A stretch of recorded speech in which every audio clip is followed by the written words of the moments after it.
అమెరికాలో masters degree చేస్తే మంచి భవిష్యత్తు ఉంటుందని, డాలర్లలో జీతం పొందుతూ స్థిరపడొచ్చని భావించే భారతీయ విద్యార్థుల కలలకు ప్రస్తుత మార్కెట్ పరిస్థితులు సవాల్ విసురుతున్నాయి. వీసా ఆంక్షలు, ఆర్థిక మందగమనంతో అమెరికాలో ఉంటున్న ఐటీ నిపుణులు అక్కడ ఉండలేక, అక్కడి నుంచి రాలేక సతమతమవుతున్నారు. తాజాగా ఒక భారతీయ టెక్కీ సోషల్ మీడియా వేదికగా పంచుకున్న ఆవేదన నెట్టింట చర్చనీయాంశమైంది.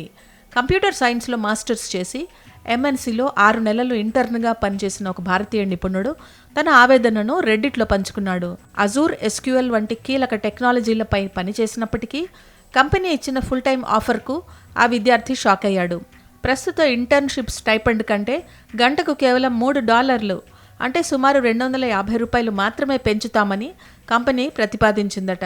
అంతేకాదు కంపెనీ H1B వీసా స్పాన్సర్షిప్ ఇవ్వడానికి నిరాకరించిందట.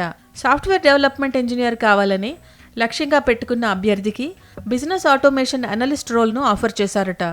అది భవిష్యత్తులో కెరియర్ వృద్ధిని దెబ్బతీస్తుందని టెక్కీ ఆందోళన చెందాడు. ఎంఎస్ డిగ్రీ ఉన్న వ్యక్తికి గంటకు $3 పెంచడం అంటే అది నైపుణ్యాన్ని అవమానించడమే. ఇక్కడ ఉండడం వృధా అనిపిస్తోంది. భారతదేశానికి తిరిగి వెళ్ళిపోవాలని ఉంది అని పోస్ట్లో రాసుకొచ్చాడు. పోస్ట్పై స్పందించిన నెటిజన్లు ప్రస్తుత పరిస్థితుల్లో ఆచితూచి అడుగు వేయాలని సూచించారు. ప్రస్తుతం మార్కెట్ చాలా దారుణంగా ఉంది. 20 ఏళ్ల అనుభవం ఉన్న వారికే కాల్స్ రావడం లేదు. కాబట్టి చేతిలో ఉన్న ఉద్యోగాన్ని వదులుకోవద్దు అని కామెంట్ చేస్తున్నారు. జీతం కంటే అమెరికాలో చట్టబద్ధంగా ఉండటానికి ఉపాధి ముఖ్యం. ఉద్యోగాన్ని కాపాడుకోవడంపై దృష్టి పెట్టాలని ఇంకొందరు చెప్పారు. స్వదేశానికి వెళ్లడం మంచిదే, కానీ అక్కడ కూడా పోటీ తీవ్రంగా ఉందని గుర్తించాలి. ఏదైనా ఆఫర్ చేతిలో ఉన్నప్పుడే నిర్ణయం తీసుకోవడం ఉత్తమమని ఇంకొందరు సలహా ఇచ్చారు.